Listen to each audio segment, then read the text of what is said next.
Buenas noches, hermanos. Qué bueno esos temas de familia. El tema de esta semana, el sábado, fue muy importante, de las familias, si eran funcionales, disfuncionales o eran perfectas. Y antes de iniciar y orar, les voy a hacer una pregunta y ustedes la van pensando y enseguida me cuentan. ¿Cuál es el propósito de Dios? ¿Cuál creen ustedes es el propósito de Dios para cada una de nuestras familias?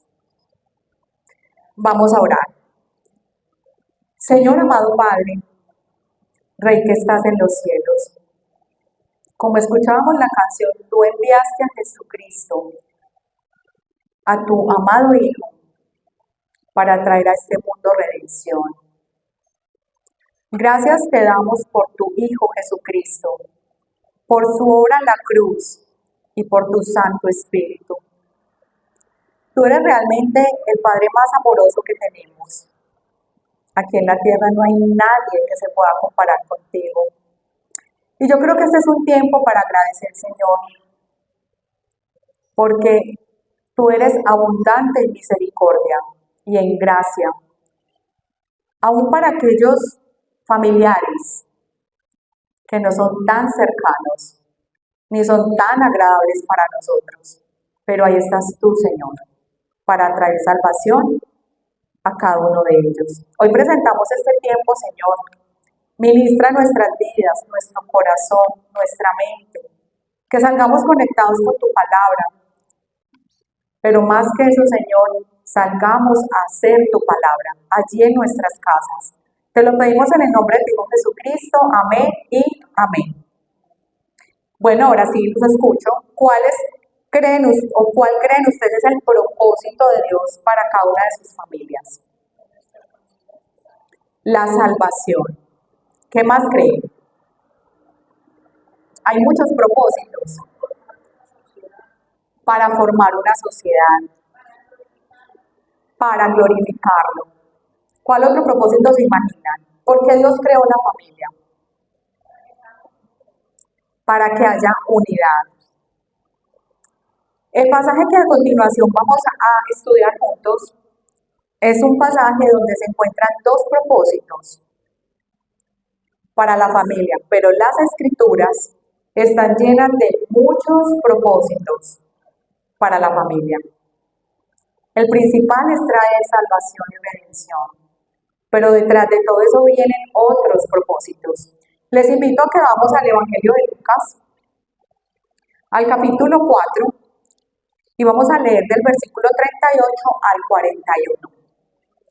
Vamos a leerlo y vamos a mirar, vamos a hacer nuevamente la pregunta y ustedes, de lo que entiendan, me van a responder cuál creen es el propósito de Dios para la familia según este texto.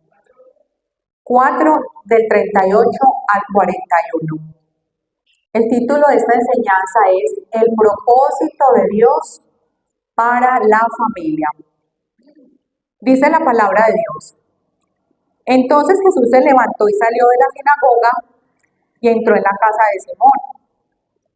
La suegra de Simón tenía una gran fiebre y le rogaron por ella, e inclinándose hacia ella reprendió a la fiebre, y la fiebre la dejó, y levantándose ella al instante le servía. 40. Al ponerse el sol, todos los que tenían enfermos de diversas enfermedades los traían a él, y él poniendo las manos sobre cada uno de ellos los sanaba. También salían demonios de muchos, dando voces y diciendo: tú eres el Hijo de Dios. Pero él los reprendía y no les dejaba hablar, porque sabían que él era el Cristo. ¿Cuál creen en este pasaje es uno de los propósitos de Dios para nuestra familia? Uno, me falta el otro.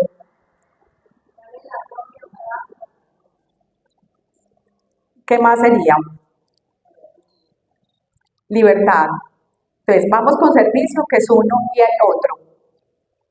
Entró en la casa de Simón la suegra de Simón y tenía una gran fiebre y le rogaron por ella. Y levantándose ella al instante le servía. Sanar. Gracias, hermano Marino. Dos propósitos que nos muestran las escrituras para nuestra familia. Y para ese propósito lo vamos a mirar hoy. Vamos a ver los dos propósitos. Uno es sanidad y el otro es servicio. Vivimos tiempos donde muchas familias están heridas, están rotas, han sido maltratadas, están enfermas, donde hay falta de comunicación y distanciamiento emocional. Si miramos al interior de las familias, vemos que hay muchas situaciones como las que presenta Lucas. Incluso hay familias con enfermos mentales. Aquí vemos el caso de la suegra de Pedro que tenía una enfermedad física, pero no sabemos si ella también podría tener alguna situación emocional, alguna situación del pasado, y viene Jesús y entra a la casa, y ¿qué hace él? La sana. ¿Por qué? Porque él tiene el poder, la autoridad y el dominio para entrar a nuestras casas y realizar sanidades, en cualquier índole, de cualquier forma, de cualquier especie. Aquí vemos en Lucas 4, por eso lo leímos hasta el 41, el 38 y el 39, 40 y 41, pero también lo que antecede es que Jesús sana en Cafarnaúm, la ciudad de Galilea, en el día de reposo, sana un endemoniado. Vemos el contexto de este pasaje, específicamente de la suegra, un contexto de sanidades, en todos los ambientes. Hoy, y yo leí algunas estadísticas, después del COVID, es donde más consultas hay por enfermedades mentales. Más consultas hay donde psicólogos. El COVID trajo una situación muy deprimente para las familias. En estos días hablaba con alguien y me decía que la pandemia para él había sido una situación muy dura y difícil porque el encierro lo había hecho una persona depresiva. Pero Jesús entra a la casa de Pedro y sana a la suegra de Pedro. Pero no solo la suegra, todas las personas se dan cuenta de esa sanidad y se van agolpadas, dice otro de los textos bíblicos, porque son tres textos que hablan de esas sanidades, y se van agolpadas a la casa de la suegra de Pedro, donde vive Pedro, para también recibir sanidad. Vamos entonces a mirar lo primero que vemos en este texto es Jesús es nuestro sanador. Pero lo que quiero que nos llevemos es de cualquier situación, enfermedad o problema. Él puede con lo que sea. Jesús es nuestro sanador. Por eso es necesario que Jesús entre a nuestras casas. Si notamos el texto dice, entonces Jesús se levantó y salió de la sinagoga y entró en la casa de Simón. Entró a la familia de Simón. Y investigando un poquito acerca de cómo funcionaban las familias en la antigüedad, había muchas familias nucleares, que la familia nuclear son papá, mamá, hijos, pero también había familias extensas. ¿Qué pasaba en esas familias? Muchos de ellos se hacían cargo de los familiares que quedaban viudos. Quizá la suegra de Pedro era viuda y ellos accedieron por misericordia a tenerla en casa. Pero otro evangelista nos dice que él también vivía con Andrés, su hermano. O sea que esta es un modelo de familia extensa. Y me llama mucho la atención porque cuando leía el texto, suegra. O sea, dice la suegra de Pedro. Y en este contexto, y en el contexto de Jesús, las mujeres eran muy relegadas, eran mal vistas, es más, las callaban. Entonces aquí vemos una situación de relaciones. Dios también viene por las suegras, nueras, tíos, primos, primas. No solo la familia nuclear, uno normalmente se centra en la familia nuclear. Y por eso me llamó mucho la atención este texto, porque como nosotros estamos haciendo nuestra tarea dentro de nuestras casas con algunas personas que no son de nuestra, digamos, más familiares o que no nos caigan tan bien. Y aquí vemos a Pedro. Y ellos le rogaron. ¿Quiénes le rogaron? ¿Quiénes le rogaron? Vamos a mirar en el uno de los evangelistas nos habla acerca de quiénes le rogaron. Y me gustaría, hermana Eva, que me acompañara a, que son en Marcos 1:29, dice quiénes le rogaron a Jesús. Vamos a leerlo, Marcos 1:29.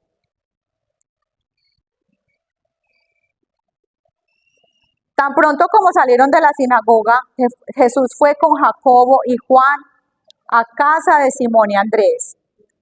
La suegra de Simón estaba en cama con fiebre y enseguida se lo dijeron a Jesús. En la Reina Valera dice, le rogaron que sanara a la suegra de Pedro. ¿Quiénes le rogaron? Simón, Andrés, Jacobo y Juan. Entonces vemos aquí un grupo de discípulos haciendo ruegos por una mujer que la palabra de Dios no nos muestra si la iba bien con Pedro o no la iba. Simplemente vivía dentro de la casa de Pedro. Entonces vemos un ambiente de relaciones. Pero vemos la misericordia de estos hombres al rogar por una mujer que está enferma. Cuando Jesús entra en nuestras casas, ahí, precisamente ahí comienza todo. Cuando Jesús decide entrar en la vida de cada uno de nosotros, ahí empieza todo, empieza la sanidad. ¿Por quién empieza la sanidad? Por nosotros. Pero Él había puesto los ojos en la casa de Pedro, en la familia de Pedro, en cada uno de los integrantes. ¿Quiénes eran Pedro y los que lo acompañaban a Jesús? Pues los discípulos, los seguidores de Jesús. Entonces Jesús hace el llamado a Pedro, pero inmediatamente, incluso este milagro, ustedes lo van a poder mirar en casa, es uno de los primeros milagros que hace Jesús, sanar a la suegra de Pedro. Mire qué tan interesados están las familias. Tanto Mateo como Marcos y Lucas, Mateo lo muestra en el capítulo 8, pero Marcos lo muestra en el capítulo 1 y Lucas en el capítulo 4, dentro de los primeros milagros que hace Jesús en Cafarnaúm. El interés de Jesús por las familias. Él desea entrar a nuestras casas.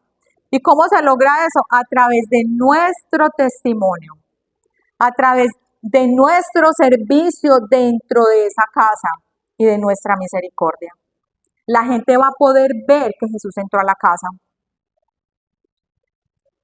A nosotros, como hijos de Dios, como discípulos de Dios, nos corresponde, independientemente de con quién vivamos, si es una familia nuclear o extensa, independientemente de con quién compartamos, nos corresponde confiar en Dios. Que es que mi suegra me trata mal, no me habla, no la voy bien con ella. Usted debe confiar en Dios para la salvación de su suegra, de su nuera, de su tío, de su tía, de su cuñado. No solamente confiar, esperar en Él. Vamos a mirar el Salmo, hermanita Eva, 37, el versículo del 5 al 7. El Salmo 37 nos hace un llamado a confiar en Dios, bajo cualquier circunstancia familiar. También nos hace un llamado a esperar, dice la palabra de Dios. 37:5. Encomienda al Señor tu camino. Encomienda al Señor tu camino. Miren esto. Confía en Él y Él actuará. Un llamado a confiar en el Señor. Pero en el versículo 7 vemos, guarda silencio ante el Señor. y espera en Él con paciencia. No te irrites ante el éxito de otros, de los que maquinan planes malvados. Espera en Él con paciencia. A veces nosotros queremos en nuestras fuerzas cambiar a la gente que hay en nuestra casa. A la fuerza. Y necesitamos aprender a confiar y a esperar en el Señor. Pero necesitamos algo más. Tenemos que aprender a perseverar. Y eso de perseverar es algo complicado, porque hoy, según cómo amanezcamos, oro o no oro por esa persona. Miremos lo que dice Gálatas 6:9.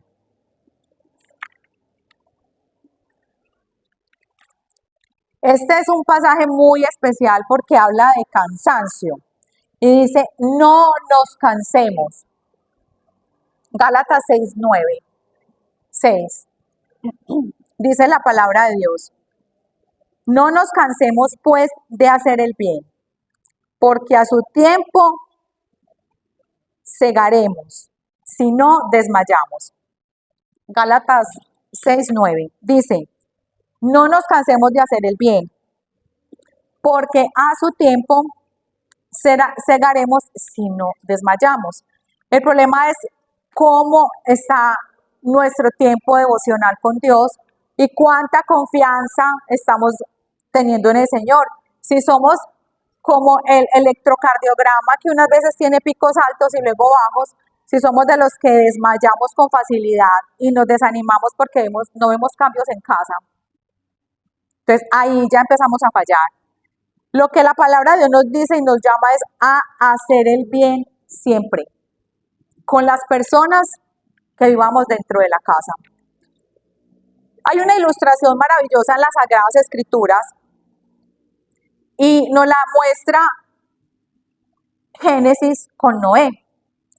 Noé fue un hombre súper perseverante. Y analizando el tiempo que Noé estuvo con su familia, fueron 100 años perseverando para la salvación de su familia. 100 años. ¿Cuánto lleva usted en el cristianismo? Piensen. ¿Cuántas veces se ha desanimado? ¿Ha dejado de confiar en Dios? ¿Ha desmayado? Noé es un ejemplo de que caminó con Dios. 100 años. Él inicia el proceso en Génesis 5:32, Génesis 5:32, y allí dice Génesis 5:32 que él tenía 500 años.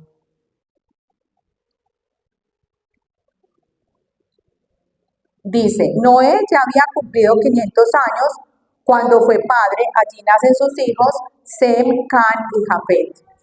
Y vamos al capítulo 6, hermana Eva, en el versículo 8, 6 de Génesis, versículo 8, y dice, pero Noé contaba con el favor del Señor, es decir, Noé contaba con el favor del Señor, pero también halló gracia delante de Dios. En el versículo 14 vemos el llamado, construye un arca de madera resinosa, constrúyete, le dice el Señor, un arca de madera resinosa, hazle compartimentos y cúbrela con brea por dentro y por fuera. Le manda a hacer algo que Noé aún no entendía y él lo hace. Y en el versículo 22, y Noé hizo todo según lo que Dios le había mandado. Qué hombre tan obediente. Luego vemos en el capítulo 7, en el verso 6, dice, tenía Noé 600 años de edad cuando las aguas del diluvio inundaron la tierra. 100 años.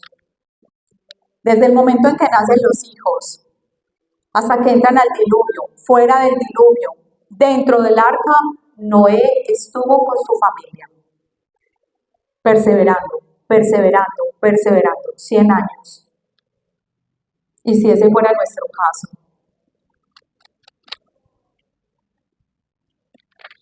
Es increíble lo que el Señor nos muestra a través de su palabra con hombres que caminaron con Él. Vuelve la pregunta, ¿cuánto llevamos en el cristianismo? ¿Dónde está nuestra fe hacia nuestra familia? hacia aquellos que vemos a veces tan desadaptados dentro de la casa. Realmente nosotros estamos perseverando, confiando y esperando en Dios.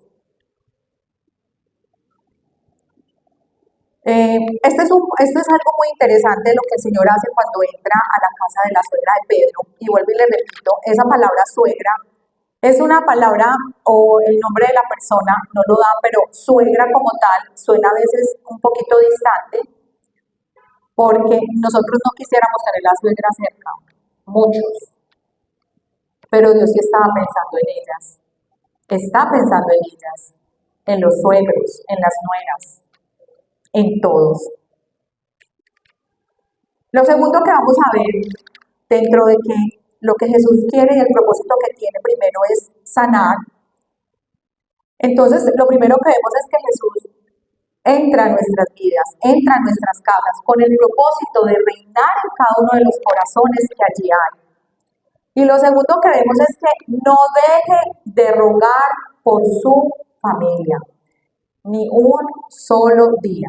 Dice la palabra de Dios, nuevamente hermana Eva, en Lucas 4:38,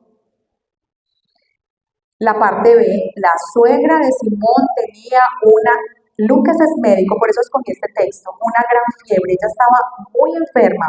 Las fiebres normalmente están asociadas a problemas de infecciones fuertes. Una persona con una infección, uno normalmente la tiene de hijito, ¿cierto? Uno dice, no, yo no voy allá porque me va a infectar. Cuando tienen gripa o algo, ¿cierto? Y le rogaron por ella, ya vimos quiénes le rogaron. Le rogaron Pedro, le rogaron Juan y Andrés. No dejes de rogar por tu familia. Ella estaba enferma y necesitaba del Señor. ¿De quién? Del Señor Todopoderoso. ¿Pero quiénes le rogaron? Simón, Andrés, Jacobo y Juan. Si notamos, le rogaron fueron puros varones. Ahí no mencionan a la esposa de Pedro. No sabemos, ¿cierto? Sabemos que él era casado, pero le rogaron varones. ¿Sabes o qué me dice en este momento? Que en ese momento ellos se habían quitado con Jesús todos los prejuicios. Todas esas cosas que uno muchas veces no hace por los otros. Y se habían vuelto hacia la misericordia de ver a Jesús, actuando poderosamente con tantos milagros. Le rogaron, la palabra ruego, esto es importante entenderlo, la palabra ruego se refiere a una súplica ferviente, una petición hecha con humildad y urgencia, una súplica reconociendo dependencia, soberanía y poder. Y hablaba con Adrianita en el almacén, ella pasaba cuando estaba desarrollando el tema, y ella me decía que ella tuvo un problema cuando empezó en el cristianismo, antes de ser cristiana. Ella tenía delirio de persecución. Y ella me decía que eso se lo volvió tan repetitivo que Dios la colocaba en cada repetición de ese ciclo, de esa persecución, a orar y a orar y a orar. Y ella decía que cuando ella empezó a orar de ella le salía una cosa, un impulso, una necesidad de Dios, por favor, ayúdeme. Eso es un ruego. Y el Señor la liberó. Adrianita fue liberada por ese ruego. Filipenses 4:6 nos dice, y eso es un llamado del apóstol Pablo, que por nada estemos afanosos, sino que presentemos peticiones, ruegos y súplicas con acción de gracias a nuestro Dios. Miremoslo, Filipenses 4:6. Debemos presentar oraciones constantes, ruegos constantes por nuestra familia. No se inquieten por nada, más bien en toda ocasión con oración y ruego presenten sus peticiones a Dios y denle gracias. Y la paz de Dios, mire lo que hace Dios tan hermoso. Aún teniendo aquellos necios dentro de la casa, ¿qué hace el Señor? Nos llena de paz. Una paz que sobrepasa nuestro entendimiento. Y esa paz cuidará nuestros corazones y nuestros pensamientos en Cristo Jesús. Vivamos con quien vivamos, necesitamos hacer rogativas. ¿Por quién? Por todos los hombres. Esto lo dice hermana Eva, primero de Timoteo 2:1-8. El problema ha sido, y lo digo por mí, es que uno escoge por quién ora. ¿Quién hace una lista? Primera de Timoteo 2:1-8. Uno escoge por quién ora. Casi siempre los más cercanos, el círculo más cercano. Pero miremos acá un círculo extenso, suegra. Círculo extenso, suegra. Y eso me llamó mucho la atención porque yo personalmente no soy la que más oro por mi suegra. No porque no la quiera, de hecho nosotros la llevamos muy bien, sino porque no está como dentro de mi círculo de oración. Y el Señor con el estudio me llevó a ampliar el círculo de oración hacia aquellos familiares que también necesitan de Dios, que muchos de ellos están muy enfermos de muchas situaciones. Dice, así que recomiendo ante todo que se hagan plegarias, oraciones, súplicas y acciones de gracias por todos. Vamos a dejarlo hasta ahí. Por todos, esta versión, la Reina Valera dice, por todos los hombres. Por todos los hombres. La palabra de Dios es clara. Nos manda a orar. Ahora, si la persona de su familia es muy difícil, ruegue por ella sin cesar. Si es más asequible, usted se le puede acercar un poquito, dele testimonio, trátela con respeto, humildad y dignidad. No pelee con sus familiares. Sea más misericordioso como Jesús. Sea humilde y ruegue por ellos. Usted, que es el que conoce a Jesús, como lo hicieron Pedro, Juan, Jacobo y Andrés. Hay que aplicar la misericordia con nuestros familiares. No sé si alguno de ustedes, esta es una ilustración de ruego, ha visto una película que se llama Poema de Salvación. Bueno, esa película es con actores argentinos, pero es de la vida real, de un joven llamado Pablo Olivares. Él creció dentro de la iglesia cristiana, incluso él cantaba dentro de la iglesia, pero durante la adolescencia y ya la juventud, él se aparta. De hecho, cae en un proceso de ocultismo. Él se vuelve un cantante famoso y él se aparta de los caminos de Dios y la mamá se llama Carmen. Este testimonio lo pueden ver en internet, es real. La mamá se llama Carmen y ella oró por más de 15 años hasta que Dios le respondió la oración. Más de 15 años orando por su hijo. Y ahora este hombre camina por la misericordia de Dios de su mano. Vemos entonces dentro de este pasaje que nosotros no debemos dejar de rogar por nuestros familiares, pero también vemos algo muy interesante. No podemos hacer acepción de personas. No podemos dejar de orar por aquellos que son parte de nuestra familia.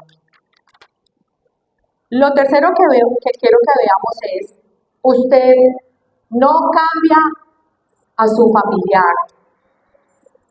El único que lo cambia y lo sana es Jesús. Usted no lo cambia. No lo cambia. Por más que usted le eche cantaleta, por más que usted le diga, lo cambia Jesús. ¿Y saben por qué? Porque la palabra nos lo muestra. Vamos a mirarlo. Vamos a mirar, hermana Eva, Marcos 1:31. Los tres evangelistas nos dan detalles específicos de lo que hace Jesús con la suegra de Pedro y que fue el que hizo la sanidad. ¿Qué hicieron los discípulos? Le rogaron. Le rogaron. Eso es nuestra tarea, rogarle a Dios, dar testimonio, ser misericordiosos. Pero la tarea de Jesús la vemos en Marcos 1:31. Él se le acercó. Quien se acercó fue Jesús, él es el que nos busca. La tomó de la mano, la ayudó a levantarse. Entonces se le quitó la fiebre y se puso a servirles. Y miremos lo que dice hermana Eva, Lucas 4:39, ya lo tenemos aquí, que se inclinó y reprendió, que fue la que leímos. Y miremos a Mateo 8:14.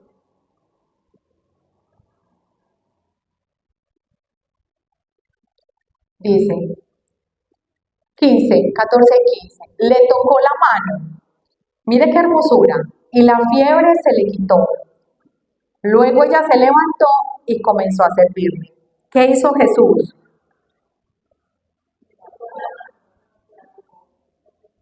Él fue el que hizo el toque.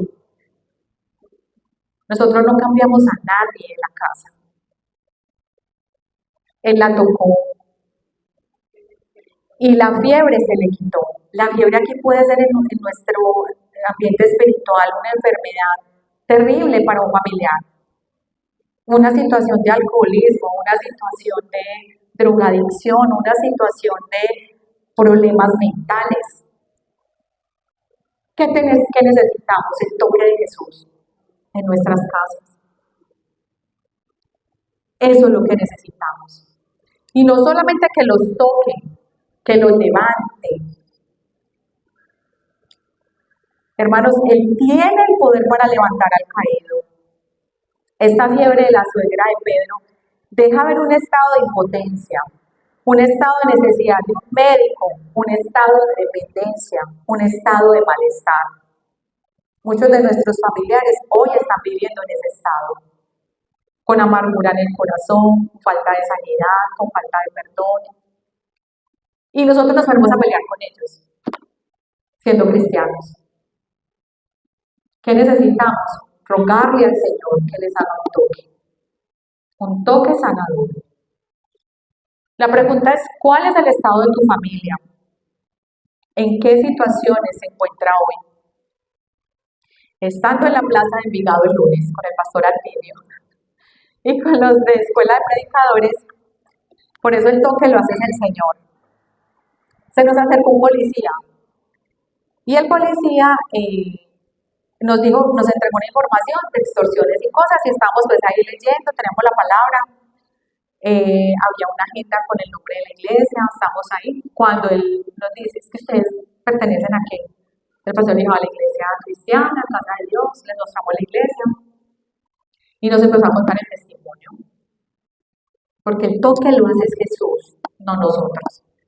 Dijo, yo no voy a ninguna iglesia, pero yo le estaba pidiendo a mi Dios, a Dios, que me quitara un problema de alcoholismo. Porque ese problema de alcoholismo me estaba alejando de mi familia. Yo les decía mentiras, les decía el domingo las llevo a tal parte y no las llevaba. ¿Por qué? Porque me emborrachaba.